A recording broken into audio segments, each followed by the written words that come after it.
Bueno, nosotros hemos venido manejando desde hace algún tiempo que básicamente la resolución del Banco Central de Honduras está íntimamente ligada a dar cumplimiento a los acuerdos con el Fondo Monetario Internacional, particularmente la carta suscrita en septiembre del año 2010. Pero por otro lado, no desconocemos de que hay ahí una cosa que es muy importante de declarar, y es que hay un ajuste cambiario que al final nos va a llevar a una cantidad o a un proceso de devaluación paulatina del Empira.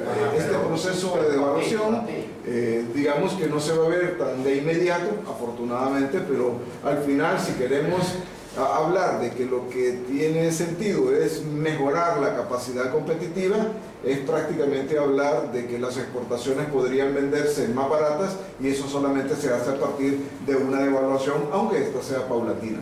Pero lo esencial que considera el FOSDE es que en realidad con esta medida lo que se está buscando es resolver en el mediano plazo y en el corto plazo las urgencias de dinero que tiene el gobierno hondureño. En otras palabras, hay un exceso de gasto que no tiene financiamiento, los paquetes fiscales, que han sido varios, no han dado los resultados que se esperaba podrían tener en el transcurso de estos años, y por lo tanto una posibilidad de obtener recursos adicionales importantes está íntimamente vinculada a la devaluación. En esa perspectiva nosotros planteamos también de que hay la probabilidad de que mejoremos, ¿cierto?, en algún punto la capacidad competitiva del Estado hondureño, pero lo central en esto es que esta medida tiende más a resolver los problemas y necesidades del gobierno que los problemas y necesidades de la población. Esto es bien importante decirlo porque tiene que tener consecuencias, y las consecuencias no siempre son las más favorables.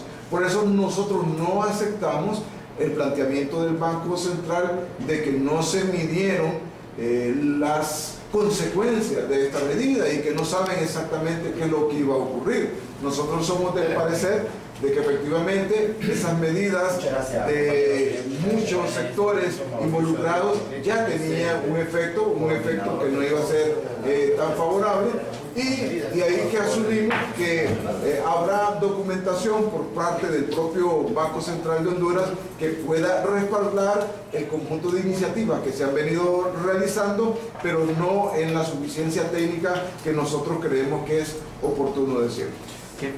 A corto plazo, ¿cuál sería el impacto luego de que se haya reactivado esta banda, tomando en consideración que usted dice que lo de la devaluación no será así a término rápido? Bueno, en el corto plazo uno puede ver claramente que va a ser difícil tener una mega devaluación.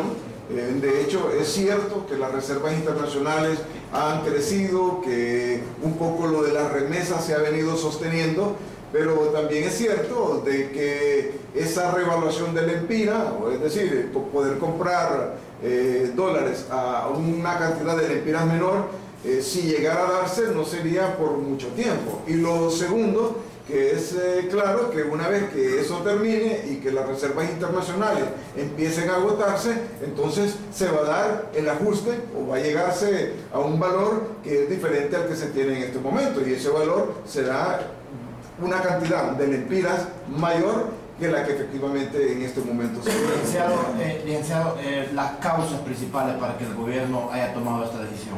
Bueno, nosotros hemos venido apuntando que básicamente están relacionadas a dar cumplimiento con el acuerdo de stand-by suscrito con el Fondo Monetario.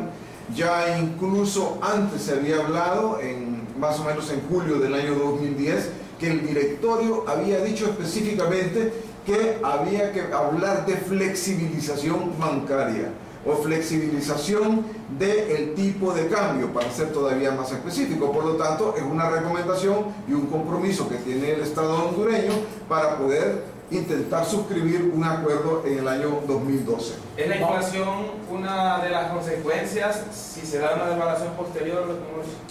Absolutamente. Cuando se habla de que hay probabilidades de que el dólar cueste más lempiras, entonces tendremos que analizar ya de inmediato qué es lo que Honduras trae del exterior. Y hay que recordar un dato que nosotros proporcionábamos. Honduras trae regularmente del exterior más de $1.000 millones anuales en alimentos. Eso significa de que un poco el costo también de la canasta básica va a incrementarse, pero veamos también el otro elemento.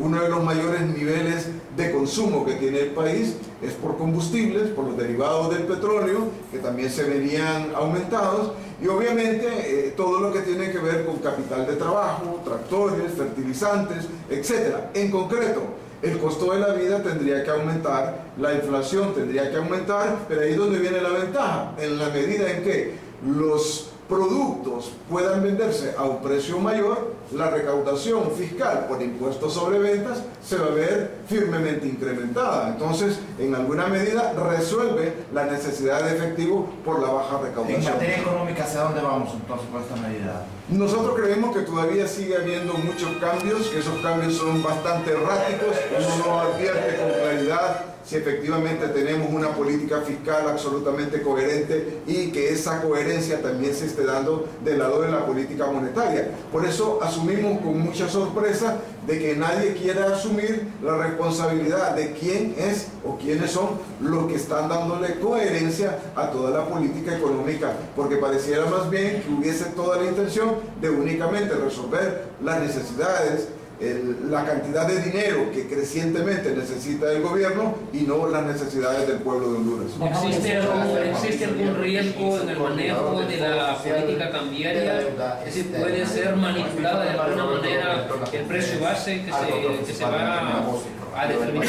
Bueno, es siempre una probabilidad, sin embargo está bastante reglamentada de manera tal en que probablemente ese riesgo no pueda darse. Sin embargo, habrá que tomar en cuenta algunos factores que no se pueden reglamentar. Por ejemplo, la cantidad y la capacidad de los especuladores para poder obtener dólares más baratos que presuntamente se podrían vender en los primeros días.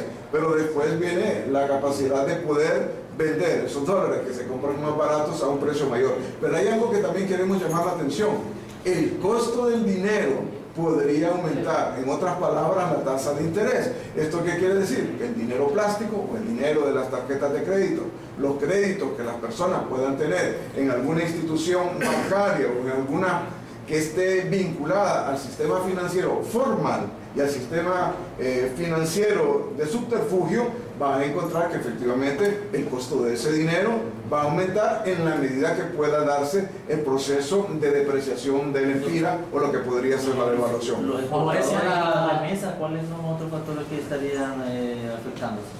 Bueno, en el caso de los exportadores, de momento podrían verse un poco afectados, pero posteriormente podrían tener una cantidad de lempiras mayor por cada dólar. En el caso de la gente que manda remesas o que está constantemente mandando algún dinerito a su familia, pues en principio va a recibir menos lempiras por la cantidad de dólares que podría estar esperando podrían ser cambiados a un mejor precio. Pero también es cierto de que la situación no puede estar tan expensa de que el valor del empira frente al dólar esté tan enormemente vinculado a la remesa, porque eso significaría decir que el principal producto de exportación de Honduras son los migrantes y por otro lado depender de economías que en este momento están ofreciendo también graves dificultades como para poder decir que nos van a generar los niveles de empleo que necesitamos y al mismo tiempo los niveles de ingreso que corresponden. Ahora, es decir, las causas, más allá de este compromiso con el Fondo Monetario Internacional, no pasan por condiciones de mercado. Bueno, para nosotros pasa fundamentalmente a hablarse del tema de la necesidad de resolver las necesidades de efectivo o de dinero en efectivo que el gobierno de la República tiene, porque el conjunto de medidas fiscales que ha ido aplicando no han rendido sus mejores posibilidades. De otra parte, nosotros señalamos que además del cumplimiento con una parte del acuerdo con el Fondo Monetario Internacional, está relacionado a resolver esos problemas de liquidez del Estado y no necesariamente resolver los problemas que en términos generales tiene la población o el sistema empresarial pequeño y mediano del país.